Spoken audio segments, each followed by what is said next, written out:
कॉस्टाव एक बायोपिक है Goa customs officer Costao Fernandes की। कॉस्टाव फर्नांडिस का जो कैरेक्टर है that has been played by Nawazuddin Siddiqui और उन्होंने इस कैरेक्टर को बखूबी बहुत अच्छे से निभाया है। कॉस्टाव एक ब्रेव और अपने काम से बहुत ही ज़्यादा प्यार करने वाले कस्टम्स ऑफिसर है एंड वो एट डेस्क काम नहीं कर सकते हैं। उन्हें फील्ड में जा कर के ये जो स्मगलर्स हैं उन्हें रंगे हाथ पकड़ने में अच्छा लगता है। वो उस काम को पसंद करते हैं रादर देन बैठ करके डेस्क पर करने वाले काम के एवज में। कॉस्टाव की पत्नी का कैरेक्टर जो है वो प्रिया बापट ने प्ले किया है। 3 बच्चे हैं कॉस्टाव के, ऐसा फिल्म में दिखाया गया है। एक दिन होता यह है कि कॉस्टाव को अपने इन्फॉर्मर से बहुत स्ट्रॉन्ग टिप मिलती है कि 1500 किलोग्राम ऑफ गोल्ड स्मगल होने वाला है। गोवा का लोकल पॉलिटिशियन है कोई, उसका नाम है डिमेलो का character has been played by Kishore Kumar ji, जो साउथ के एक्टर हैं। उन्होंने इस कैरेक्टर को प्ले किया है, उनका भी काम अच्छा है।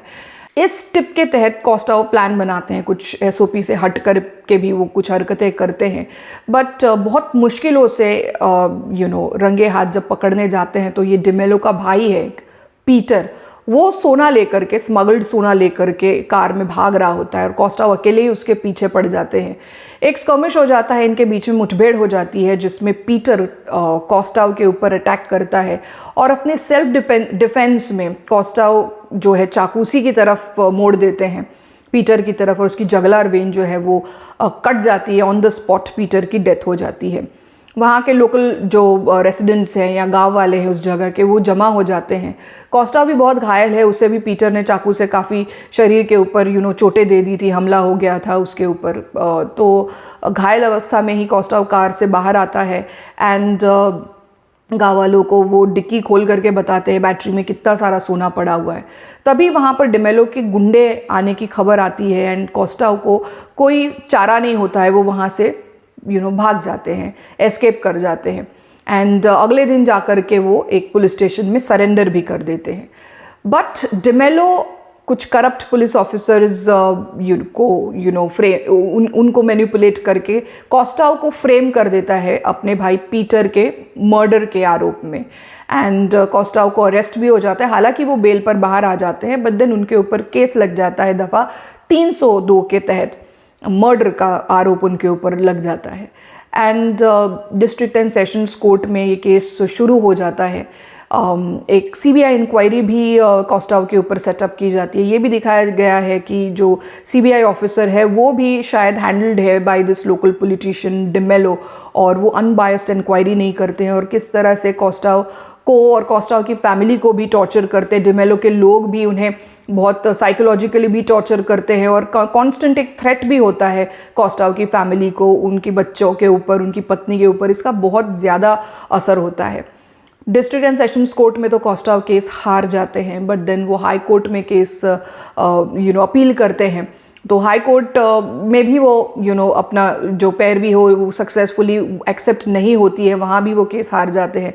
इवेंचुअली जब सुप्रीम कोर्ट में जाते हैं तब वहाँ पर उनके सबमिशंस जो है supreme court of India accept करता है और एक लैंडमार्क जजमेंट वहाँ पर पास होता है कि कॉस्टाव ने ब्रेवरी का प्रदर्शन किया है और ना कि वो कोई सेल्फिश व्यक्ति है। अगर वो सेल्फिश होते तो वो इस कमिश में एंगेज ही नहीं होते, उनको कोई ज़रूरत नहीं थी उसका पीछा करने की।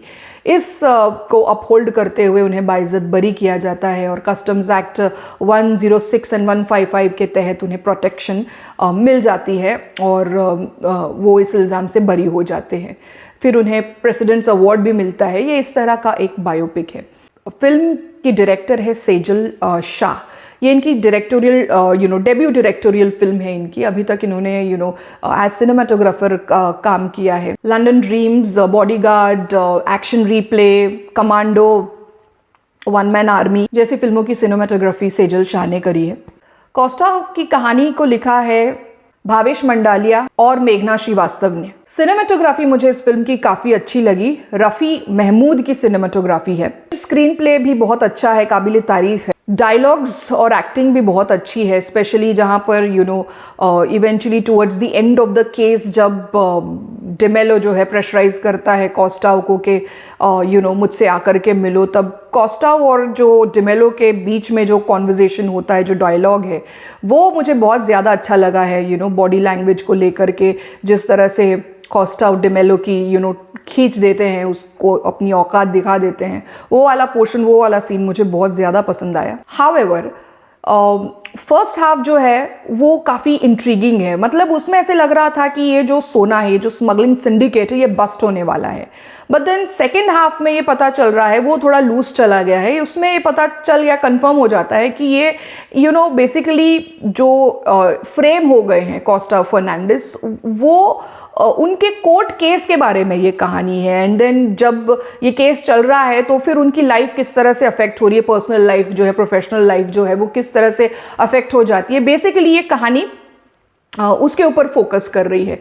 मतलब कहने का मेरा ये है कि कहानी मेरे हिसाब से थोड़ी इनकम्प्लीट सी लगी, क्योंकि इवेंचुअली उस सोने का क्या हुआ जिस सोने के पीछे ये गए थे, या फिर चलो वो सोना उस दिन छूट भी गया, वो सक्सेसफुल नहीं हुई वो रेड, बट उसके बावजूद भी ये जो लोकल पॉलिटिशियन है जो ये सिंडिकेट चला रहा है, इवेंचुअली उसका क्या हुआ, उसको किस तरह से कर्ब, कंट्रोल या ख़त्म किया गया या नहीं किया गया, इसके ऊपर इस फिल्म में कोई चर्चा, कोई बात नहीं हुई है।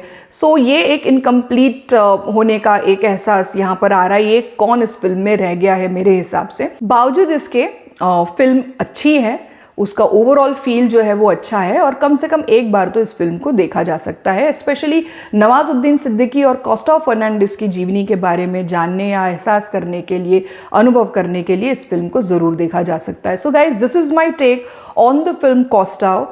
डू लेट मी नो आपको ये फिल्म कैसे लगी। अगर आपको ये वीडियो अच्छा लगा और मेरा रिव्यू करने का तरीका भी आपको अगर पसंद आ रहा है, then do like, share and subscribe to my channel. See you in the next video.